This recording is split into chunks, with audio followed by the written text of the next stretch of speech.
Good morning, students. Today we are going to start the new topic of the grammar, that is direct and indirect speech.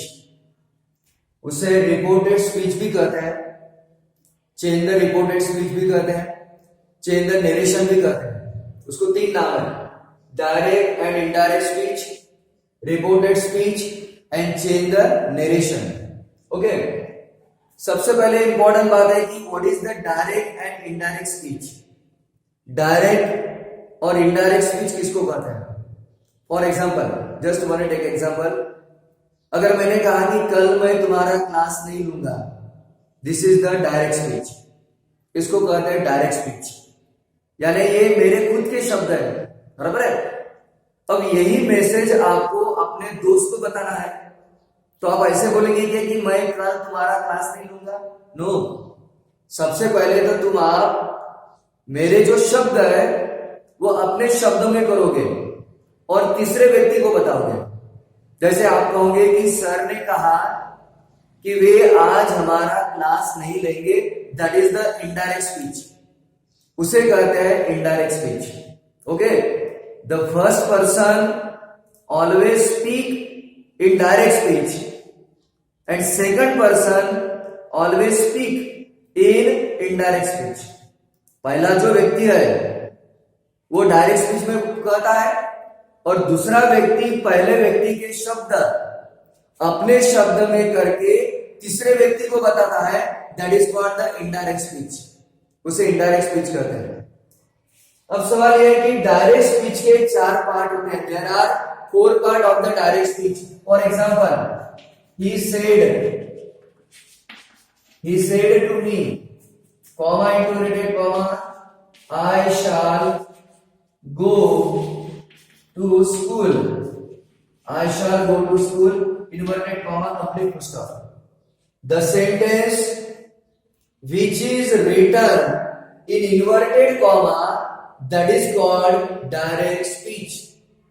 जो sentence inverted comma के अंदर लिखा जाता है उसे direct speech कहते हैं. Right? Now there are 4 part of the direct speech. Direct speech के 4 पार्ट होते हैं. Let me explain. सबसे पहला है स्पीकर. ये स्पीकर है, ही यानी स्पीकर, यानी ही यहां पे बात कर रहा है. Then said, that is the reported verb. Said जो है वो रिपोर्टेड वर्ब है, उसको कहते हैं रिपोर्टेड वर्ब.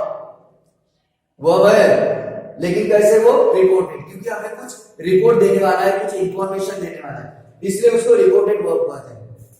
नंबर 3 में आता है लिसनर. लिसनर सुनने वाला है. ही बातें कर रहा है और मी जो है वो सुनने रहा है, लिसनर है वो. और इन्वर्टेड कॉमा के अंदर जो स्टेटमेंट है उसको कहते हैं reported speech. This is the reported speech. इसको कहते हैं reported speech. So these are the 4 part of the direct speech. इस तरह से डायरेक्ट स्पीच के 4 पार्ट होते हैं. Once again I want to explain you. This is speaker, बोलने वाला. Said, reported verb.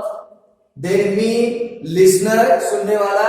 And the sentence which is given in the indirect speech, that is called the reported speech. उसको कहते हैं reported speech. इस तरह से direct के 4 part होते हैं डायरेक्ट वाक्य के.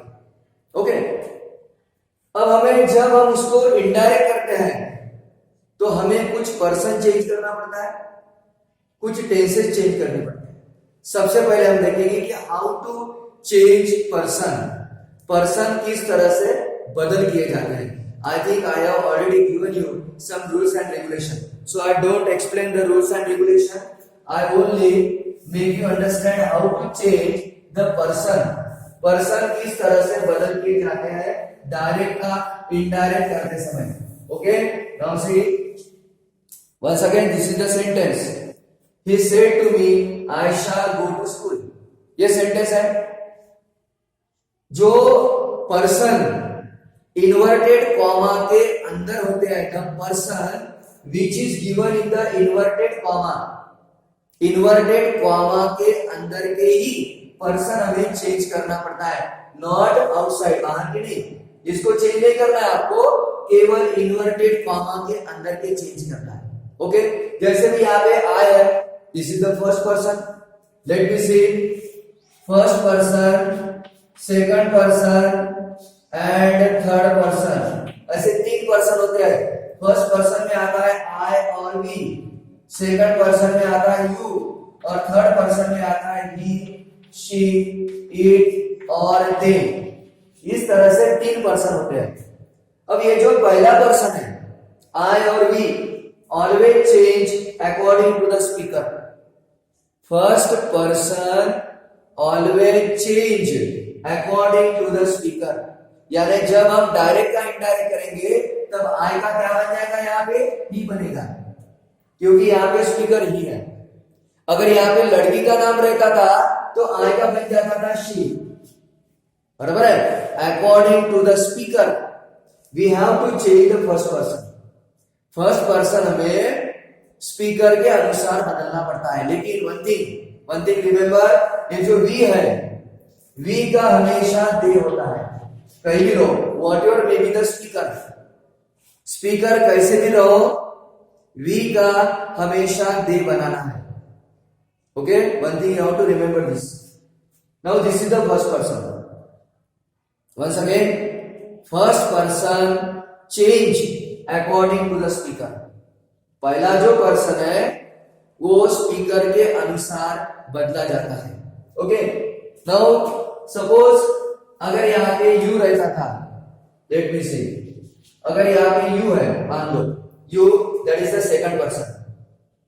You always change according to the listener.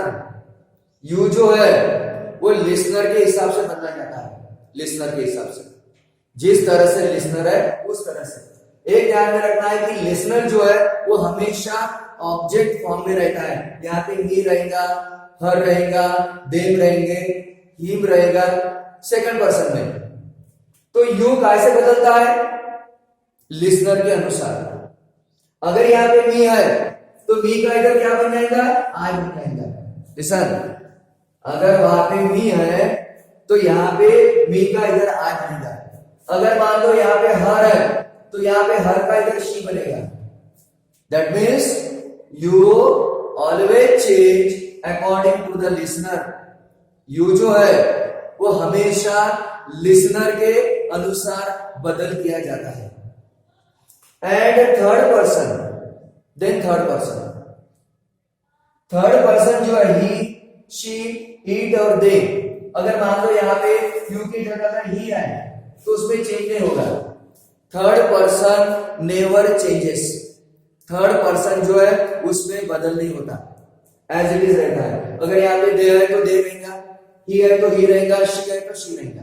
Third person never changes, third person में बदल नहीं होता। ओके, नाउ सी, इसके अलावा हमारे टेंसेस भी चेंज करने पड़ते हैं। टेंसेस के rule and regulation I have already given you. Now let us see the types of the sentences. आज हम सबसे पहला टाइप देखेंगे, टाइप 1। टाइप 1 देखेंगे हम, उसको बोलते हैं assertive sentence. Assertive sentences, assertive sentences, this is the first kind. ये पहला टाइप है। What is assertive sentence? The sentence, let me write, सबसे पहले हम लिख लेंगे she said to him, comma interrogative comma, I am going to market, I am going to market, full stop, inverted comma, complete. Okay, now this is the assertive sentence. What is assertive sentence? Assertive sentence किस तरह से identify किया जाता है? The sentence which is given in inverted comma begins from the noun or pronoun. Inverted comma के अंदर जो sentence होता है उसकी शुरुआत अगर नाउन या प्रोनाउन से होती है, नाउन यानी कोई भी नाम, whatever may be, boys and girls, अगर नाउन से होती है या तो फिर प्रोनाउन से होती है, जैसे 7 प्रोनाउन है, I, he, she, it, we, they, you, इनसे अगर होती है और आखिरी में फुल स्टॉप है, if there is full stop at the end of the sentence then it is called assertive sentence, उसको फिर assertive sentence करते हैं। आए समझ में? अभी हमें इसका इनडायरेक्ट करना है। क्या करना है इसका? इनडायरेक्ट। ये डायरेक्ट है, डायरेक्ट का आपको इनडायरेक्ट करना है। तो इनडायरेक्ट करते समय assertive sentence अगर है तो ये जो said है, said to का बनाना है आपको told में, said to change into told, she told him as it is रहेगा, ठीक है। सेड टू का क्या बनाना है आपको? टोल्ड में बनाना है। अगर सेड है तो सेड का सेड ही रहेगा, ठीक है। उसके बाद ये जो दोनों सेंटेंस है, इन्वर्टेड कॉमा के अंदर का सेंटेंस और उसके बाहर का सेंटेंस, ये दोनों को जोड़ने के लिए कंजंक्शन करके आपको दैट का यूज करना है। You have to use here that to combine the both sentences. दोनों वाक्यों को कंबाइन करने के लिए यहां पे दैट का यूज करना है। Then you have to change the person, फिर आपको पर्सन बदलना है। जैसे मैंने अभी कहा, first person always changes according to the speaker. ये स्पीकर है तुम्हारा, इसलिए आई का क्या बन जाएगा? फिर इधर शी बनेगा, क्योंकि स्पीकर तुम्हारा शी है, बराबर है। उसके बाद एम इज आर अगर आता है, am is are change into was या वर। एम इज आर का वॉज या वेयर हो जाता है, यहाँ पे सिंगुलर है इसलिए आएगा वॉज। शी वॉज गोइंग, बाकी जैसे वैसे जोड़ दो, she was going to market, she was going to market, आखिर में आएगा फुल स्टॉप, इन्वर्टेड कॉमा निकल जाएगा। ऐसा समझ में? इस तरह से डायरेक्ट का इनडायरेक्ट करना है। ये असर्टिव सेंटेंस का है। हम कौन सा टाइप देख रहे हैं? असर्टिव सेंटेंस देख रहे हैं। ऐसा समझ में? वंस अगेन, सेड टू का हमने क्या बनाया? टोल्ड बनाया। उसके बाद दोनों वाक्यों को जोड़ने के लिए दैट का यूज किया हमने। दैट का यूज करना है असर्टिव में। हर सेंटेंस में अलग अलग कंजंक्शन का यूज किया जाता है, इसमें दैट का प्रयोग करना है in order to combine the both sentences, दोनों सेंटेंस को कंबाइन करने के लिए। Okay, then you have to change the person, फिर आपको पर्सन चेंज करना है। जैसे आई है, आई कैसे बदला है? स्पीकर के अनुसार, इसलिए मैंने आई का शी बनाया।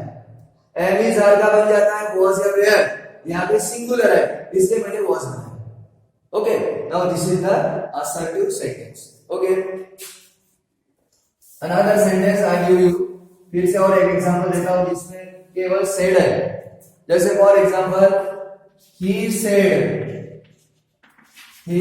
Comma interrogative comma, I lost my bag, inverted comma complete full stop.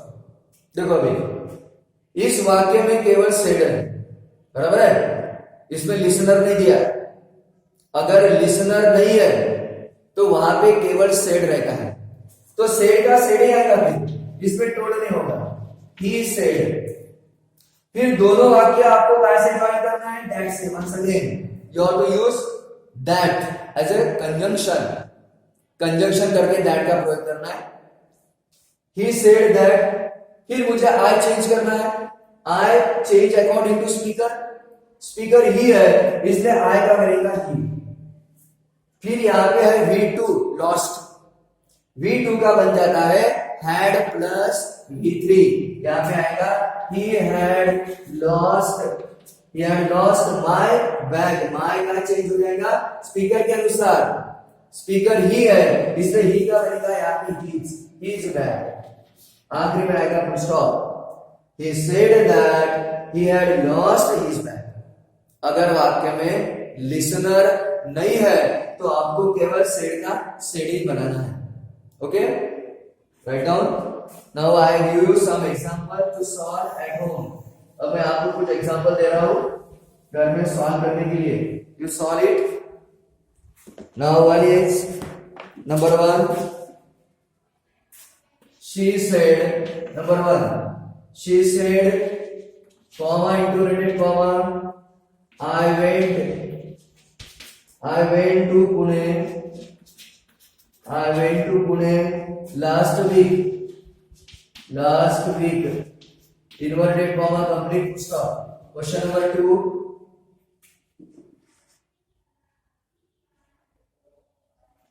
Babita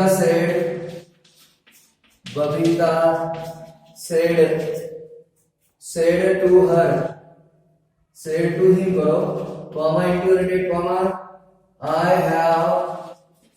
have never traveled,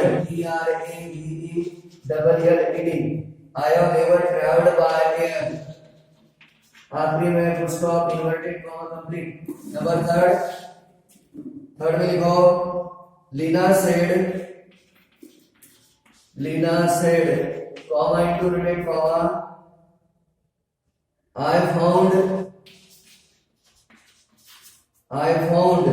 the movie MOVIE, I found the movie very interesting, inverted comma complete stop.